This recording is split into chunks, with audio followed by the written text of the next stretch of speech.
अमावस्या के दिन आपको लगता है कुछ ना कुछ तकलीफें लग रही है तो एक पीपल का पत्ता ले लो, उसके ऊपर एक कपूर का टुकड़ा ले लो, सारे घर में घुमाकर उसको दरवाजे के बीच मध्य में जलाकर रख दीजिए। थोड़ी सी देर जला दीजिए, 20 से 25 मिनट के अंदर।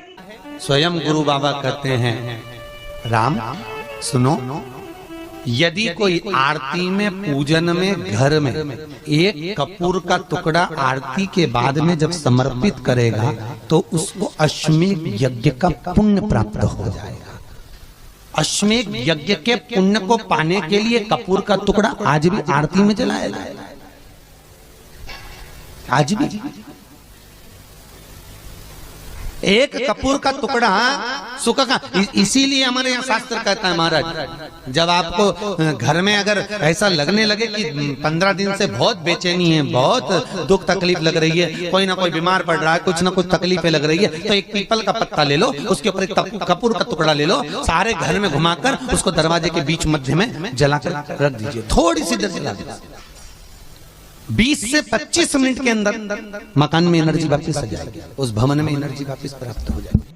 अमावस्या के दिन आपको लगता है कि हमारे पूर्वजों का उद्धार नहीं हुआ, हमारे पूर्वजों का कल्याण नहीं हुआ, कहीं अधोगति में कोई चला गया है, उसका बस एक बार, रोज नहीं जरूरत है, प्रतिदिन जरूरत ही नहीं, महीने में एक बार अगर अमावस्या के दिन भी आपने चंदन के थोड़ा सा चंदन अगर मेरे देवाधिदेव महादेव को 7 स्थान पर समर्पित किया है। अशोक यहाँ पर वर्णन कर रही है, मैना, धन्य और कला की कथा कर रही है। तीनों ने सनकादि ऋषियों से मांगा। चंदन भगवान को अति प्रिय होता है और चंदन ही एक ऐसा होता है जो पितरों को भी प्रिय होता है, जिसका स्पर्श मात्र लगने से पूर्वजों का कल्याण हो जाता है, वो चंदन है। 7 स्थान शिवलिंग के बताए हैं, जहां पर भूल से भी अगर कोई चंदन की उंगलियां लगा देता है, 7 स्थान ऐसे हैं जहां चंदन की मात्र उंगलियां लगा देने से ही शिव पितृलोक के पितरों को मुक्ति प्रदान करके वैकुंठ लोक का निवास दे देते हैं।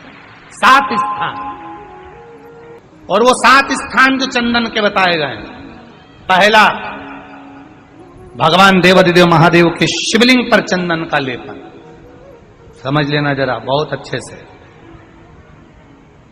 आपको लगता है स्वप्न में कोई मुर्दे दिख रहे हैं, या कोई जल रहा है, या कोई मर रहा है, या कोई चला गया है, ऐसा भय लगता है, बच्चों को मानी भेजूंगी ऐसा हो जाएगा, पति को मानी भेजूंगी ऐसा हो जाएगा, कोई हमारे कोई गलत तो नहीं कर रहा है, आपको लगता है। 7 स्थान चंदन के बताएं महाराज।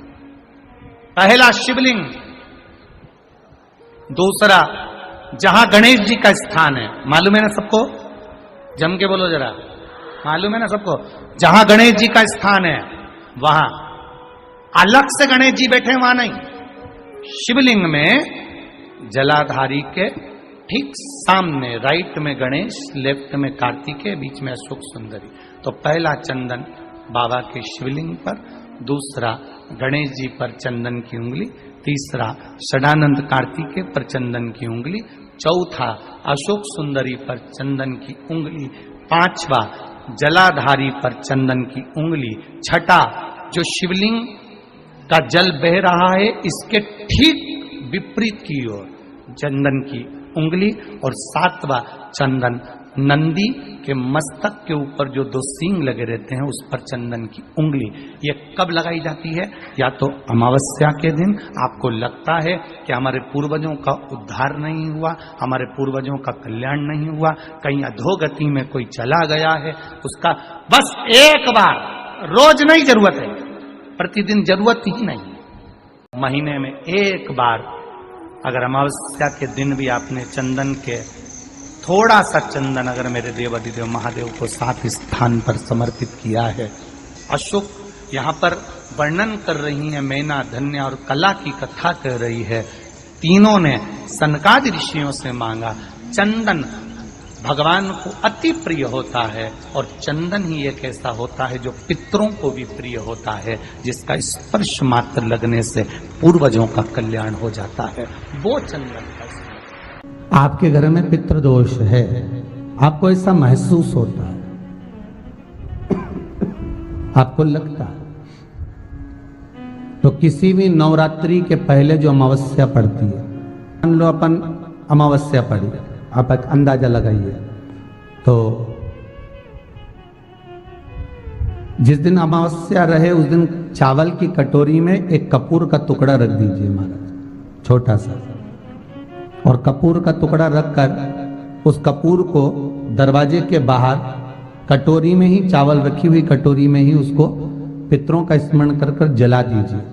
और जलाने के बाद उस चावल को कहीं भी किसी भी वृक्ष की छांव में पक्षियों के लिए डाल दीजिए।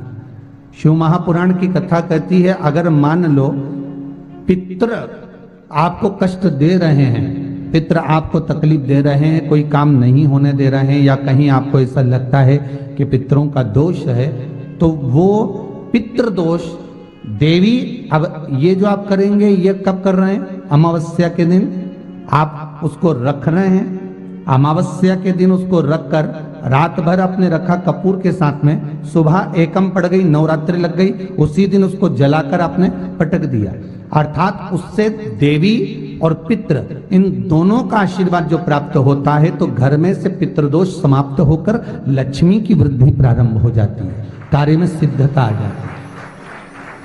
मान लो अगर पितृदोष है तो करो, नहीं है बड़े अलमस्ती से रहो, तो ये पितृदोष का स्मरण। तो यहाँ शास्त्र कह रहा है कि पितरों का जो लोक होता है, पितर जो लोक होता है, उस पितृलोक में 64 योगिनियां प्रवेश नहीं करती। शिव महापुराण कर रही है, शंकर की कथा कर रही है। एक छोटा सा उपाय अवश्य करिए। मान लो आपको लग रहा है कि आपके घर में पितृदोष है, आपको ऐसा महसूस होता है, अमावस्या पड़ती है, चावल की कटोरी में एक कपूर का टुकड़ा रख दीजिए महाराज, छोटा सा, और कपूर का टुकड़ा रखकर उस कपूर को दरवाजे के बाहर कटोरी में ही, चावल रखी हुई कटोरी में ही उसको पितरों का स्मरण कर कर जला दीजिए। और जलाने के बाद उस चावल को कहीं भी किसी भी वृक्ष की छांव में पक्षियों के लिए डाल दीजिए। शिव महापुराण की कथा कहती है, अगर मान लो पितृ आपको कष्ट दे रहे हैं, पितृ आपको तकलीफ दे रहे हैं, कोई काम नहीं होने दे रहे हैं, या कहीं आपको ऐसा लगता है कि पितरों का दोष है, तो वो पितृ दोष देवी, अब ये जो आप करेंगे ये कब कर रहे हैं? अमावस्या के दिन आप उसको रख रहे हैं, अमावस्या के दिन उसको रखकर रात भर आपने रखा कपूर के साथ में, सुबह एकम पड़ गई, उसी दिन उसको जलाकर आपने पटक दिया, अर्थात उससे देवी और पितृ इन दोनों का आशीर्वाद जो प्राप्त होता है, तो घर में से पितृदोष समाप्त होकर लक्ष्मी की वृद्धि प्रारंभ हो जाती है। श्री शिवाय नमस्तुभ्यं, हर हर महादेव। पूज्य गुरु जी पंडित प्रदीप मिश्रा जी के द्वारा अमावस्या के विशेष उपाय बताए हैं। तो अमावस्या के दिन पितृ को शांति, पितृदोष मुक्ति और अपने घर में धन संपदा प्राप्त करने के लिए यह उपाय आप अवश्य कर सकते हैं। और आशा करती हूँ यह वीडियो आपको पसंद आई होगी। वीडियो पसंद आई होगी तो वीडियो को लाइक करें। हमारे YouTube चैनल पे नए हैं तो चैनल को सब्सक्राइब ज़रूर कर लें और कमेंट में हर हर महादेव ज़रूर लिखें।